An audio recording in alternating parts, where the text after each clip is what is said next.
നിങ്ങളുടെ കയ്യിൽ ഇത്തരം കാര്യങ്ങളുണ്ടെങ്കിലോ നിങ്ങളുടെ കയ്യിൽ ഇത്തരം ഉൽപ്പന്നങ്ങൾ ഉണ്ടെങ്കിലോ നിങ്ങൾക്കൊരു പേഴ്സണൽ ബ്രാൻഡിങ് സ്റ്റാർട്ട് ചെയ്യാവുന്നതേ ഉള്ളൂ. എല്ലാവർക്കും നമസ്കാരം. എലിമെന്റ്സ് കളിക്കാൻ്റെ ഏറ്റവും പുതിയ വീഡിയോയിലേക്ക് സ്വാഗതം. നമ്മൾ കഴിഞ്ഞ വീഡിയോയിൽ ബ്രാൻഡിങ്ങിനെ കുറിച്ചായിരുന്നു സംസാരിച്ചിട്ടുണ്ടായിരുന്നത്. ഇത് കുറച്ചും ഡീറ്റെയിൽഡ് ആയിട്ടുള്ള കാര്യങ്ങളാണ് ഈ ഒരു വീഡിയോയിൽ സംസാരിക്കാൻ പോകുന്നത്.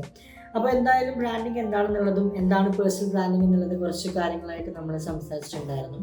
അപ്പോൾ അതിൽ നമ്മുടെ ഈ പേഴ്സണൽ ബ്രാൻഡിങ് എങ്ങനെ നമുക്ക് ഡെവലപ്പ് ചെയ്യാൻ പറ്റുമെന്ന് നമ്മൾ ചിന്തിക്കുന്നുണ്ടാവുന്നുണ്ടായിരുന്നു അല്ലേ? അപ്പോൾ അങ്ങനെ ചിന്തിക്കുന്ന സമയത്ത് നമ്മളെ മനസ്സിൽ ആദ്യം നമുക്ക് അറിയേണ്ടതായിട്ടുള്ള കാര്യങ്ങൾ എന്ന് പറയുമ്പോൾ നമുക്ക് എന്തെങ്കിലും നമ്മുടെ കയ്യിൽ എന്തെങ്കിലും സർവീസോ അല്ലെങ്കിൽ എന്തെങ്കിലും പ്രൊഡക്റ്റുകളോ നമ്മുടെ കയ്യിൽ ഉണ്ടെങ്കിലും നമുക്ക് നമ്മുടെ ആ ഒരു പേഴ്സണൽ ബ്രാൻഡിങ് ബിൽഡ് ചെയ്യുന്നതിന് വേണ്ടി കുറച്ചുകൂടി എളുപ്പമായിരിക്കും എന്നാണ് എക്സ്പെർട്ടിലായിട്ടുള്ള ആളുകൾ പറയുന്നത്. അതായത് ആ ഉൽപ്പന്നങ്ങൾ നമ്മൾ പരിചയപ്പെടുത്തുന്നതിലൂടെ അത് നമ്മൾ ഉപയോഗിക്കുന്നത് നമ്മുടെ ലൈഫ് സ്റ്റൈലിലൂടെ, അതായത് നമ്മൾ നിത്യം ഉപയോഗിക്കുന്ന ഉൽപ്പന്നം ആണെങ്കിൽ അത് നമ്മൾ ഉപയോഗിച്ച് കാണിക്കുന്നതിലൂടെയൊക്കെ ഒരു നമ്മുടെ പേഴ്സണൽ ബ്രാൻഡിങ് അതിലേക്ക് നമുക്ക് ഇൻക്ലൂഡ് ചെയ്തുകൊണ്ട് അതിനെ മുന്നോട്ട് കൊണ്ടുപോകാൻ പറ്റും.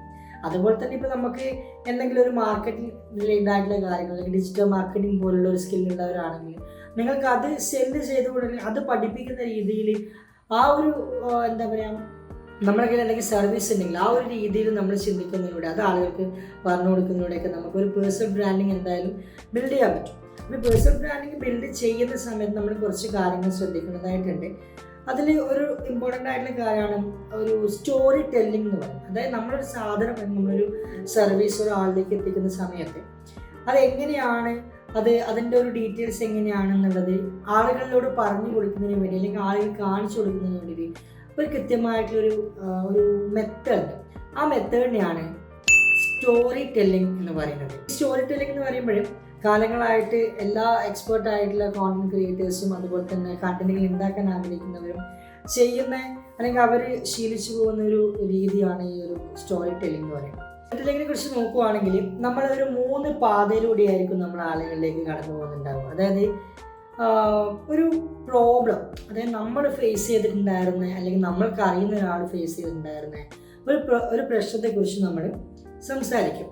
ആ പ്രശ്നം എങ്ങനെയായിരുന്നു അവർക്ക് വന്നത്, എങ്ങനെയാണ് അതിൻ്റെ ജേണി ഉണ്ടായിരുന്നത്, എങ്ങനെയാണ് അത് എഫക്റ്റ് ചെയ്തത്, അത്തരം കാര്യങ്ങളൊക്കെ സംസാരിച്ചുകൊണ്ട് അറ്റ് ലാസ്റ്റ് അതിൻ്റെ ഒരു സൊല്യൂഷൻ പറയുന്ന രീതിയിൽ ആ ഒരു രീതിയിലാണ് നമ്മൾ സ്റ്റോറി ടെല്ലിംഗ് മുന്നോട്ട് പോകുക. അപ്പോൾ നമുക്ക് ഏതൊക്കെ പോയിന്റുകളാന്ന് നോക്കിക്കഴിഞ്ഞാൽ ഒന്ന് പ്രോബ്ലം, പിന്നെ അതിൻ്റെ ജേണി, അതുപോലെ തന്നെ സൊല്യൂഷൻ. ഇത് 3ഉം ഇൻക്ലൂഡ് ചെയ്യുന്ന രീതിയിലാണ് നമ്മൾ കോണ്ടന്റ് അല്ലെങ്കിൽ നമ്മൾ പ്രൊഡക്റ്റുകളെ കുറിച്ച് നമ്മൾ സംസാരിക്കുന്നുണ്ടെങ്കിൽ നമുക്കിത് പെട്ടെന്ന് എളുപ്പത്തിൽ മനസ്സിലാവാനും ആളുകളിലേക്ക് ഹുക്ക് ചെയ്യാനും പറ്റും. ചെറിയൊരു എക്സാമ്പിളെ കുറിച്ച് പറയുകയാണെങ്കിൽ നമ്മളിപ്പോൾ ഒരു കഫക്കെട്ടുമായി ബന്ധപ്പെട്ട ഒരു ഉൽപ്പന്നം നമ്മുടെ കയ്യിലുണ്ടെന്ന് വിചാരിക്കും.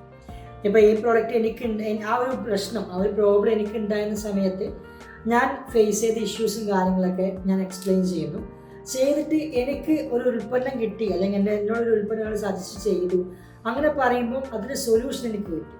അത് ആ പറയുന്ന രീതി അല്ലെങ്കിൽ ആ ഒരു ജേണി ഓഫ് രീതി ആളുകളെ പിടിച്ചിരുത്തി അല്ലെങ്കിൽ അവർക്ക് ഒരു ഹുക്ക് പോയിന്റ് ഇട്ടുകൊണ്ട് നമ്മൾ സംസാരിക്കുന്ന രീതിയാണ് നമ്മൾ ഒരു ബ്രാൻഡിങ്ങിൻ്റെ കേസിൽ ഈ സ്റ്റോറി ടെല്ലിംഗ് എന്നൊക്കെ പറയുന്നത്. മനസ്സിലായെന്ന് വിചാരിക്കും. നമ്മളെ പേഴ്സണൽ ബ്രാൻഡിങ്ങിനെ സംബന്ധിച്ചിടത്തോളം ഒരു മേജർ ആയിട്ടുള്ള ഒരു ഇമ്പോർട്ടൻറ്റ് പോയിന്റാണ് ഈ സ്റ്റോറി ടെല്ലിംഗ് എന്ന് പറയുന്നത്. അത് എങ്ങനെയാണ്, അത് എന്താണ്, എങ്ങനെയാണ് അതെങ്ങനെ സോൾവ് ചെയ്യാം, ആ ഒരു കാര്യം നമ്മളൊരു നല്ല രീതിയിൽ സംസാരിക്കുന്നതിലൂടെ ആളുകൾക്കത് മനസ്സിലാവും. നമ്മളിപ്പോൾ എടുത്ത വായിക്ക് നമ്മൾ ഒരാളോട് ഇതാണ് ഇങ്ങനെയാണ് അങ്ങനെയാണ് ഇതാണ് ഇതിൻ്റെ പ്രൊഡക്റ്റ് അങ്ങനെ പറയുന്നേക്കാളും നല്ലത് നമ്മളൊരു എക്സ്പീരിയൻസ് ഷെയർ ചെയ്തുകൊണ്ട് നമ്മൾ അതിൻ്റെ സൊല്യൂഷൻ നമുക്ക് കിട്ടി എന്ന് പറയുന്ന രീതിയിൽ നമ്മൾ സംസാരിച്ച് കഴിഞ്ഞാൽ ചിലപ്പോൾ നമുക്കതൊന്ന് സോൾവ് ചെയ്യാനും ഒന്ന് ക്ലോസ് ചെയ്യാനും പറ്റും. അപ്പോൾ ഈ സ്റ്റോറി ടെല്ലിങ്ങും പേഴ്സണൽ ബ്രാൻഡിങ്ങും എങ്ങനെ കണ്ടായിട്ടുള്ള എന്നുള്ള കാര്യമാണ് നമ്മൾ ഈ ഒരു ചാനലിലൂടെ പറയാൻ വേണ്ടി ചെയ്യുന്നത്. അപ്പോൾ കാര്യങ്ങളൊക്കെ മനസ്സിലായെന്ന് വിചാരിക്കുന്നു. നമുക്ക് അടുത്തൊരു ടോപ്പിക്കിൽ കുറച്ചും കൂടെ എക്സൈറ്റഡ് ആയിട്ടുള്ള ഒരു കാര്യമാണ് പറയാൻ പോകുന്നത്. അപ്പോൾ എന്തായാലും സ്റ്റേ ട്യൂൺ, അടുത്ത വീഡിയോ കാണാം.